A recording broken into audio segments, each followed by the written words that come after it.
Hello guys, I am Pratyush Srivastava and I will teach you PCM. आज का हमारा subject है maths और टॉपिक है सेट्स। तो स्टार्ट करते हैं। डायरेक्ट मैं आपको टॉपिक नहीं पढ़ाऊंगा, पहले उसके बेसिक पढ़ा दूंगा, क्योंकि बिना बेसिक पढ़े आप टॉपिकों को रट सकते हो, लेकिन समझने के लिए specially in physics and math आपके बेसिक कॉन्सेप्ट क्लियर होने चाहिए। तो इसमें ज़्यादा बेसिक कॉन्सेप्ट नहीं है, इसमें बस एक ही बेसिक कॉन्सेप्ट है, वो है कलेक्शन।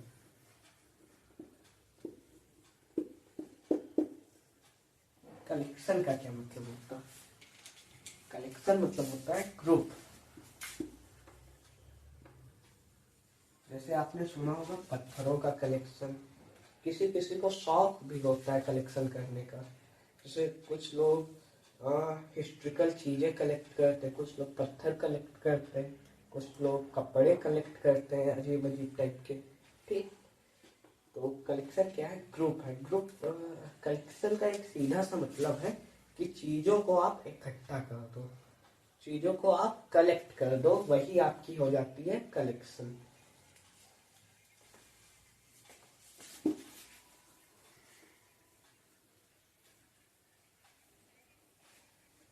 चलिए मैं आपको पहले एक स्टोरी सुनाऊंगा सेट पढ़ाने से पहले। अच्छा, क्या आपको पता है कि मुझको सेट पढ़ने की जिज्ञासा कहाँ से मेरे अंदर उत्पन्न हुई? मेरे माइंड में आए दो क्वेश्चन। मेरे माइंड में क्या है? दो क्वेश्चन। पहला क्वेश्चन,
सुनिए, आपके घर में भी आपकी माँ होंगी, बहनें होंगी, तो जैसे उनको तैयार होना होता है और चूड़ियाँ पहनना होता है, तो वो लोग कहती हैं ये चूड़ियों का सेट अच्छा है, या ये चूड़ियों का सेट इससे मैच करता है, ये नहीं करता है। तो क्या आपने कभी सोचा कि वो चूड़ियों का सेट ही क्यों कहती है? वो ये क्यों नहीं कहती कि चूड़ियों का कलेक्शन है? अब कुछ लीजेंड बच्चे कहेंगे कि उनको इंग्लिश नहीं आती, इसलिए वो सेट कहती। सेट भी तो एक इंग्लिश का वर्ड है, और सेट डेली लाइफ में यूज भी नहीं किया जाता अक्सर। कलेक्शन मतलब एक आम शब्द है। Collection is a normal word, but set is not normal word. तब भी जो आप लोगों की मम्मियाँ हैं, मेरी जो मम्मी है, वो चूड़ियों का सेट क्यों कहती है, कलेक्शन क्यों नहीं कहती? आपने कब अक्सर सुना होगा चूड़ियों का सेट, ये चूड़ियों का सेट अच्छा, ये नहीं। लेकिन क्या कभी आपने सुना कि ये चूड़ियों का कलेक्शन अच्छा है और ये चूड़ियों का कलेक्शन अच्छा नहीं है? इसके पीछे भी बहुत बड़ा लॉजिक है, वही मैं अभी आपको बताऊंगा। अच्छा, अच्छा, इधर भी आते हैं दूसरे क्वेश्चन पे। पापा लोग कोट का सेट क्यों कहते हैं? ये भी तो कह सकते कोट की कलेक्शन। कोट का सेट क्यों कहते हैं? उसका कलेक्शन क्यों नहीं कहते? और कलेक्शन तो बहुत नॉर्मल वर्ड है। सेट तो मतलब थोड़ा मतलब एब नॉर्मल वर्ड है, मतलब नॉर्मल नहीं है, लेकिन कलेक्शन नॉर्मल वर्ड है। तो कलेक्शन क्यों नहीं पापा लोग कहते? ये क्यों कहते हैं कि ये कोट का सेट अच्छा लग रहा? इसके पीछे बहुत बड़ा लॉजिक है। चूड़ियों का सेट वेल डिफाइंड है, मतलब अच्छे से परिभाषित है। चूड़ियों के सेट में सिर्फ चूड़ियां आएंगी। क्या आएंगी? चूड़ियां। चूड़ियों के सेट में आप लिपस्टिक या जो वो फाउंडेशन होती, क्रीम होती, वो नहीं कर सकते। चूड़ियों के सेट में सिर्फ क्या आएंगी? चूड़ियां आएंगी। मतलब इसका एक तरह से एरिया डिफाइन है कि जब चूड़ियों की सेट की बात की जाएगी तो सिर्फ चूड़ियां बताई जाएंगी। ठीक है, चूड़ियां। अब चूड़ियों के अलावा इसमें कुछ नहीं बताया जा सकता। तो एक इसकी क्षमता है ना, चूड़ियों की सेट की एक प्रकार से क्षमता है कि वो सिर्फ चूड़ियां बता सकते हैं। ऐसे भी सेट को पहचाना जाता है कि जिसमें एक लिमिट हो, कि आप एक दायरे में ही आप ऑब्जेक्टों को रख सकते हैं। चूड़ियों के सेट में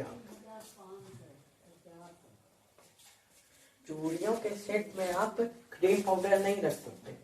सिर्फ क्या रखेंगे? चूड़ियां रखेंगे। एक तरह से देखिए, इसकी एक लिमिट है कि नहीं? अब चूड़ियों के सेट में आप क्रीम पाउडर नहीं रख सकते। चूड़ियों के सेट में आप सिर्फ चूड़ियां रखोगे। ठीक। और दूसरी बात, कोट का सेट। क्या? कोट का सेट। अच्छा, एक चीज बताइए, कोट के सेट में क्या होती है? पैंट होगी और सदरी होती है, और वो जो ऊपर से ब्लेजर टाइप का होता है, शर्ट होती है, टाई होती है। तो ये वेल डिफाइंड है। अब जैसे मैं कहूँ कोट का सेट, क्या कहूँ? कोट का सेट, तो उसमें आप ब्लेजर रख दोगे और टाई रख दोगे, पैंट रख दोगे, और सदरी कभी कभी मिलती है वो रख दोगे। लेकिन क्या आप कोट के सेट में जैकेट रख सकते हो? क्या आप कोट के सेट में जैकेट रख सकते हो? नहीं। मतलब इसकी भी एक लिमिट है। कि ये ब्लेजर, टाई, पैंट, शर्ट के तक ही ये सीमित है। इससे बाहर ये नहीं जा सकता। तो आप ऐसे भी समझ सकते हैं, ऐसी कलेक्शन जिनकी एक लिमिट हो, एक दायरे के अंदर ही रहती हो, उसको हम कहते हैं सेट। अब डिफिनेशन की बात कर लेते हैं, अब और अच्छे से समझ आ जाएगा।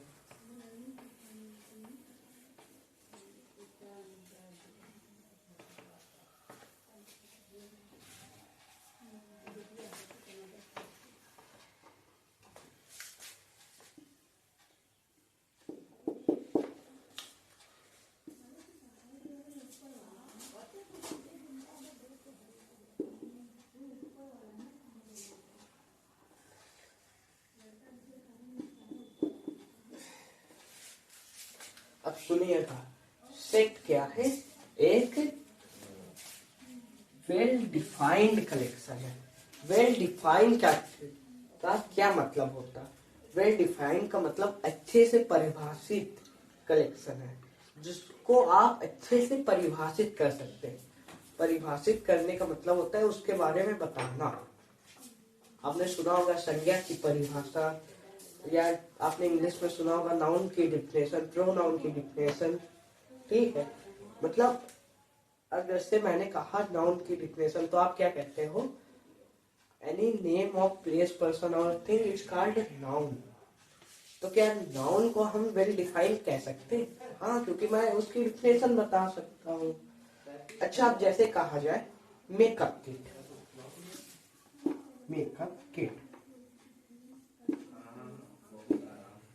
अब आपसे कहा जाए मेकअप किट की डिफिनेशन बताओ, मेकअप किट की डिफिनेशन बताओ। लेकिन अब कुछ लीजेंड बच्चे क्या कहेंगे कि एक ऐसा बॉक्स जिसके अंदर चेहरे का सौंदर्य बढ़ाने वाले उपकरण रखे गए हो।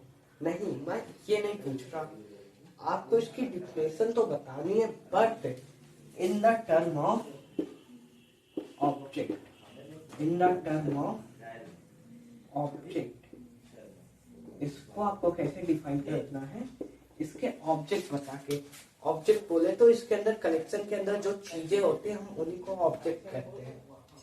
कलेक्शन के अंदर जो चीजें होती हैं, जैसे चूड़ियों का सेट है, उसके अंदर चूड़ियां कई सारी, तो हम कहेंगे ये सब इस सेट के ऑब्जेक्ट हैं।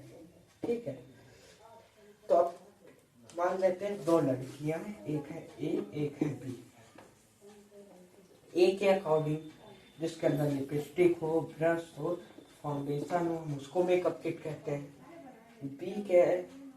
बी के अकॉर्डिंग जिसके अंदर और क्या क्या होता है, कंघा, जिसके अंदर कॉम भी कहते हैं ना कंघे को इंग्लिश में, हाँ, जिसके अंदर कॉम हो, या फिर और क्या क्या होता है वो,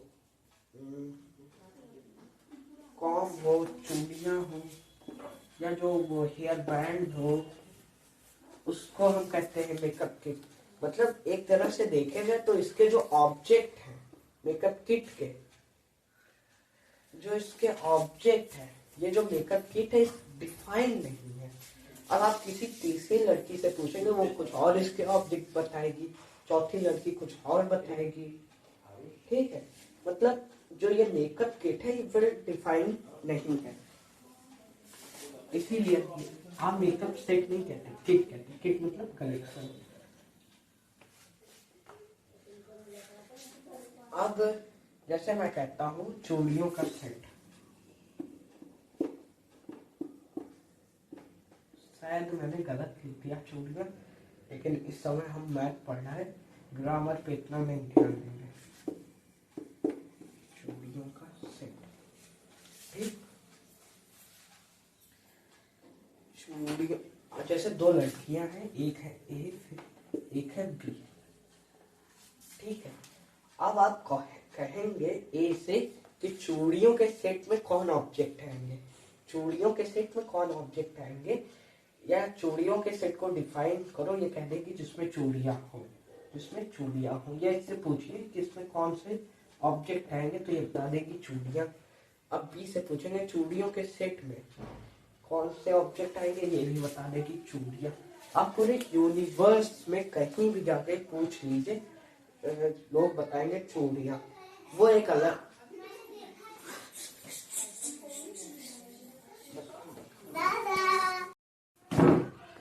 सॉरी कुछ इमरजेंसी आ गई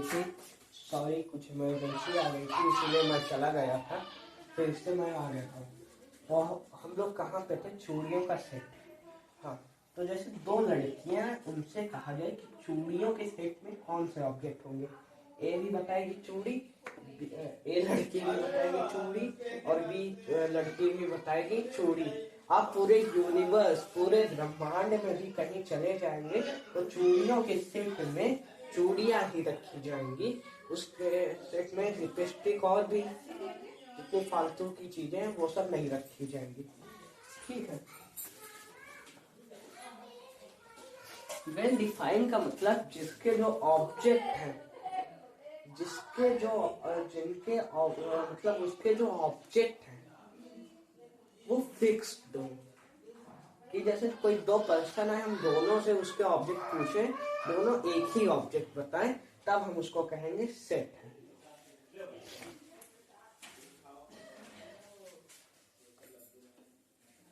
अब हम ये जान लेते हैं इसको मैथ में कैसे लिखते हैं। देखो, कोई भी एक चीज है, कोई कलेक्शन है, तो सबसे पहले सोचिए इसमें क्या होगा, उसमें उसका एक कोई नाम होगा, तो नाम को हम लोग कैपिटल लेटर से लिखते हैं, इसमें भी हम लोग कैपिटल लेटर से लिखेंगे, लेकिन इसमें कोई सिंगल लेटर होता है सेट का नाम लिखने के लिए। जैसे मान लेते हैं मैंने ए लिया, तो हम लिख देंगे ए।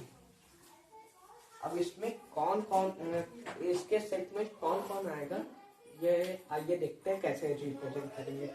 इक्वल टू लगाएंगे और ये फिर क्या होगा, फिर हम इसका एक डिब्बा बना देंगे। इस डिब्बे में हमको जो रखना है रख दो। जैसे मैंने अब देखिए, जो लड़कियां वो चूड़ियों का सेट बनाती हैं, लेकिन हम लोग तो मैथ पढ़ने वाले हैं, तो हम मैथ का सेट बनाएंगे। मैथ में क्या होती गिनतियां, हम लोग उनका सेट बना देते हैं। 1 2 3। ठीक, एक चीज याद रखिएगा, अक्सर मतलब मैंने कभी देखा नहीं और ना ड्राइंग करे ना देखना पड़े, जो सेट का नाम है वो सेट का जो नाम है सेट का जो नाम है वो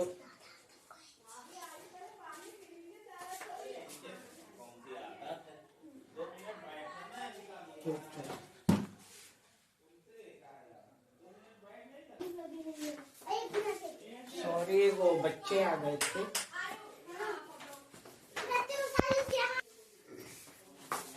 हाँ, हम लोग कहाँ पे थे, इसको रिप्रेजेंट कैसे करते।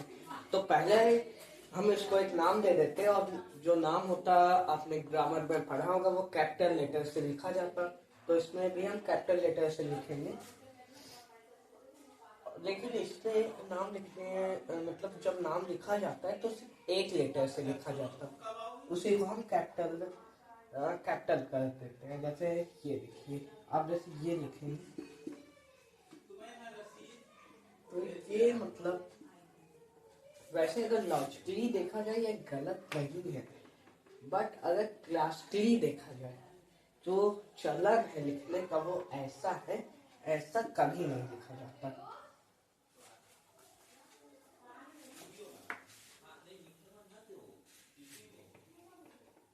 ठीक, ये इसी फॉर्म को हम कहते हैं रोस्टर फॉर्म। इसको दो तरीके से लिखा जाता है। ये जो मैंने अभी आपको फॉर्म बताया इसको कहते हैं रोस्टर फॉर्म। ठीक, उसको क्या कहते हैं, रोस्टर फॉर्म। अब मान लीजिए यही जो है इसको मुझको सेट बिल्डर फॉर्म में लिखना है, तो कैसे लिखेंगे। देखिए, डिब्बा रखना चाहे जैसे हो, चाहे आप चूड़ियों को ऐसे ऐसे रख दो, चाहे वो जैसे ये है ऐसे लगा के रखी जाती, चाहे जैसे रख दो, लेकिन एक डिब्बा तो होना ही चाहिए। तो इसमें भी हम डिब्बा बना लेते हैं।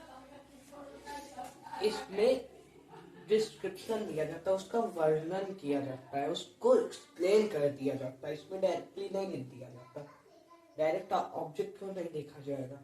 जैसे मुझको चूड़ियां ना कह के मैं ये कहूँ जो ऐसे गोल गोल गोल होती हाथ में पहना जाता है। ठीक है, तो इसको रिप्रेजेंट करने से पहले थोड़ी चीजें आप लोग समझ लीजिए। सबसे बड़ा है इंटीजर। इंटीजर को हम सेट में रिप्रेजेंट करते हैं आई से या जेड से। हाँ, आई या जेड से, -, 0 1 ये सब इंटीजर। फिर उससे छोटा ग्रुप होता है होल नंबर का। होल नंबर 0 से इंफिनिटी तक लिख लीजिएगा। इसको रिप्रेजेंट करेंगे W से। फिर सबसे छोटा सा ग्रुप होता है नेचुरल नंबर का, जो कि होता है 1 से इंफिनिटी तक। इसको रिप्रेजेंट करते L से। ये तीनों चीजें लिख लीजिएगा।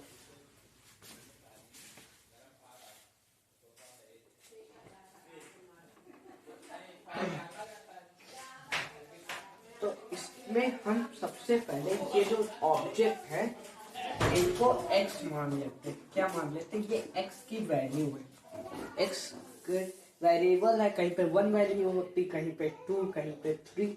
तो हम मान लेते हैं ये सब, ये जो तीनों एलिमेंट हैं जो मतलब सेट के अंदर चीजें रखी जाती है उनको एलिमेंट कहते हैं, वो इज इक्वल टू x है। ठीक, अब देखते हैं कैसे रिप्रेजेंट किया जाता है। लिखा जाता है x ऐसे, सच दैट x। इसका मतलब होता है x क्या है, x है। ठीक है, जैसे आपसे पूछे कोई 1 क्या है, 1 है।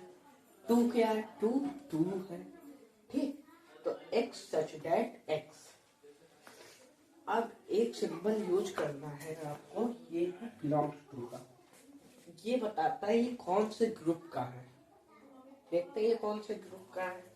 ये इंटीजर भी है, होल नंबर में भी आ जाएगा।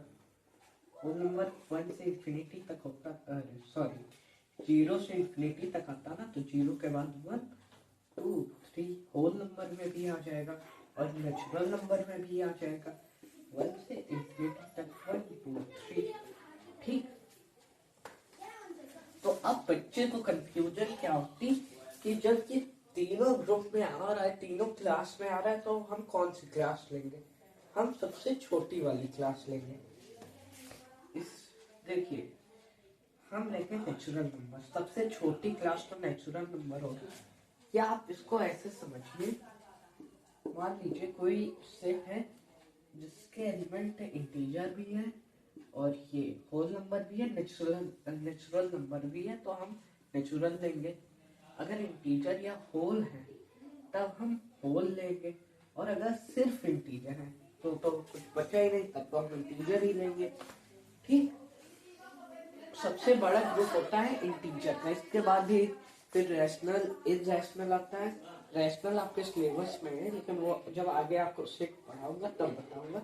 लेकिन इरैशनल, फिर जब आप 11th में पहुंचोगे कॉम्प्लेक्स नंबर, ठीक है। ये फिर रियल नंबर अभी क्लास 10th में आप पढ़ोगे, और भी इमेजिनरी नंबर, ये सब फिर और बड़ा ग्रुप बना दिया जाएगा। लेकिन अभी आप छोटे हो तो छोटे छोटे ग्रुपों की बात करो, ठीक। तो फिर सबसे बड़ा ग्रुप किसका होता है? इंटीजर्स। इधर से भी बढ़ाते जाओ, इधर से भी, इतना बड़ा होता है इंटीजर का ग्रुप। फिर होल का कि इधर 0 है, इधर आप खींचते चले जाओ, सॉरी इधर 0, इधर आप खींचते चले जाओ। फिर नेचुरल नंबर में 0 को हटा दिया जाता है, इधर 1 है, 1 को खींचते चले जाओ, ठीक। तो ऐसे देखा जाए तो सबसे बड़ा होता है अपना इंटीजर भाई, उससे छोटा होल नंबर, उससे छोटा नेचुरल नंबर। तो हम सबसे छोटे को लेंगे, ठीक है। छोटे की यहाँ पे प्रधानता होती है। तो ये तीनों है, लेकिन हम सबसे छोटे मतलब नेचुरल नंबर को लेंगे, ठीक है। अब हमने इसको रिप्रेजेंट कर दिया, लेकिन इसमें एक प्रॉब्लम है। आपने कह दिया x such that x. X क्या है? एक्स है, और बिलोंग टू नेचुरल नंबर। तो नेचुरल नंबर तो 1 से इंफिनिटी तक है, तो क्या इसके एक के सेट में 1 से इंफिनिटी तक नंबर आ रहे हैं? बिल्कुल नहीं, बिल्कुल नहीं। इसमें कौन से नंबर आ रहे हैं? 1 2 3। इसको देखा जाए तो ये क्या लिखा है? ऐसी नंबर जो 0 से बड़ी हो, ठीक है, 0 से बड़ी है और 4 से, सॉरी, और 4 से छोटी है, या 1 के बराबर हो सकती है, या 1 से बड़ी हो सकती, और 4 से छोटी हो, या 4 को ऐसे भी लिख सकते 3, और ये इसका मतलब होता है ये इसके बराबर भी हो सकती है। अगर आप इसको नहीं लगाओगे तो इसमें 1 इंक्लूड नहीं होगा, उससे बड़ी 2 और 3 इंक्लूड होगा। 3 क्यों इंक्लूड होगा? ये लगा इक्वल टू 3 हो सकती। तो ये क्या लिखा कि 1 से 0 से बड़ी हो, ठीक है, और 4 से छोटी हो, यही से लिखा है। आपसे कहा जाए कि आपको 1 2 3 को बताना है, बट ऐसे बताना है कि ये नंबर ना बताओ, इसको एक्सप्लेन कर दो। तो क्या कहोगे?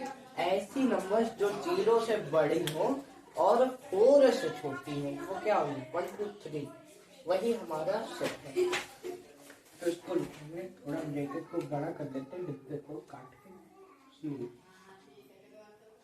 0 से बड़ी, जो ये x होगा ये 0 से बड़ा होगा, और ये जो x होगा ये किससे छोटा होगा? 4 से। अगर सिर्फ 0 से हम बड़ा कर देते तो 1 से फिर से इंफिनिटी तक आ जाएगा, ठीक। उसको और डिफाइन करने के लिए 0 से बड़ा कहते हैं और 4 से छोटा। क्या फिर इसको अगर आप जीरो ना लगाओ तब भी देखिए ठीक है। क्यों ठीक है? क्योंकि देखिए नेचुरल नंबर क्या होंगे, 1 2 3 4 इंफिनिटी तक। ठीक, अब आप कह रहे हो 4 से छोटी, तो 4 से छोटी तो 1 2 3 होंगी, 1 2 3 ही तो होंगे, और कुछ हो जाएगा नहीं। कुछ लीजेंड वाई कहेंगे जीरो भी तो हो सकता है, जीरो भी तो हो सकता है, लेकिन बेटा मैंने क्या बता दिया कि ये जो x है ये बिलोंग करेगा नेचुरल नंबर को, और नेचुरल नंबर में जीरो नहीं आता। और अगर मैं मान लेते यहाँ पे जीरो भी होता तब मैं होल लिख देता, होल लिख देता, इसको बस होल कर देता, ठीक है, तब भी आ जाता। अब भी कुछ लीजेंड बॉय कहेंगे या लीजेंड गर्ल्स कहेंगी कि सर ये -1 -2 -3 भी तो, सॉरी -1 -2 और -3 भी तो लिख सकते, नहीं लिखेंगे क्योंकि होल नंबर में मैंने क्या बताया था, जीरो से इंफिनिटी ये नहीं आएंगे, ये जब हमको लिखना होगा, मान लेते हैं यहाँ पे -1 भी होता तो हम यहाँ पे आई लगाते या जेड लगाते, मतलब बताते कि ये जो x है ये इंटीजर से बिलोंग करेगा, लेकिन तब एक और प्रॉब्लम हो जाती है। मान लेते आपने लिख दिया एक सेट है -1 0 -1, आपने मुझसे पढ़ा और आपने लिख दिया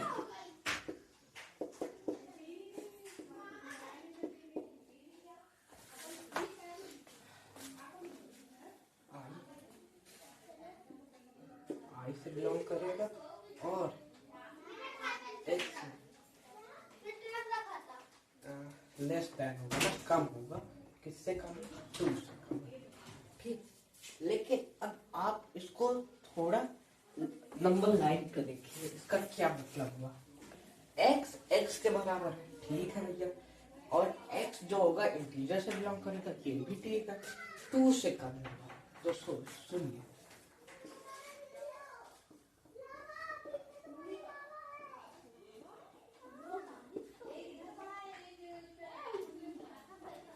ठीक। अब मैं कह रहा हूँ 2 से कम, ये सब अब आपने इधर तो बताया नहीं कि किससे बड़ा होगा, -3 से कि -2 से, तो हम सबको इंक्लूड कर देते हैं, लेकिन यहाँ पे तो सिर्फ -1 आ रहा है, यार अगर डॉट डॉट डॉट आता तब हम इसको ऐसे लिख देते, तो यहाँ पे हम क्या करते हैं, इसको कुछ ऐसे लिखते हैं, देखो 2 से तो छोटा है मैं मानता हूँ, 2 से तो छोटा है मैं मानता हूँ, लेकिन किसी से बड़ा भी तो होगा, किससे बड़ा है ये -2 से बड़ा है। अब देखिए -2 से बड़ा और 2 से छोटा, ये ग्रुप अपना बन जाएगा, ठीक। ऐसे आप अभी इस पे ये बहुत इजी लग रहा होगा, लेकिन ये बहुत टफ कॉन्सेप्ट बन जाता है जब इस पे अच्छे खासे क्वेश्चन बनाए जाते हैं। सोचिए ये जेई मेन का टॉपिक है, तो क्या इस टॉपिक की लेवल होगा, ये जो सेट है इतना, मतलब डायरेक्टली क्वेश्चन नहीं आते, लेकिन इनडायरेक्टली क्वेश्चन इससे बहुत ज्यादा जेई मेन, एडवांस का तो पता नहीं, लेकिन जेई मेन में बहुत आते हैं। तो बाय बाय, अगला लेक्चर जल्द ही आएगा, उसको जरूर देखिएगा, और जो आपका सजेशन हो वो कमेंट बॉक्स में आप लोग दे सकते हैं। एक काम करिएगा कि जो एग्जाम्पल होंगे छोटे छोटे वो लगाइएगा, एग्जाम्पल एक्सरसाइज ना लगाइएगा, आपके तोते उड़ जाएंगे अगर आप डायरेक्ट एक्सरसाइज लगाने लगे। आपको क्या लगाना है, एग्जाम्पल, नहीं समझ आए एग्जाम्पल को अपने मन से समझने की कोशिश करिएगा, ठीक। सो बाय बाय।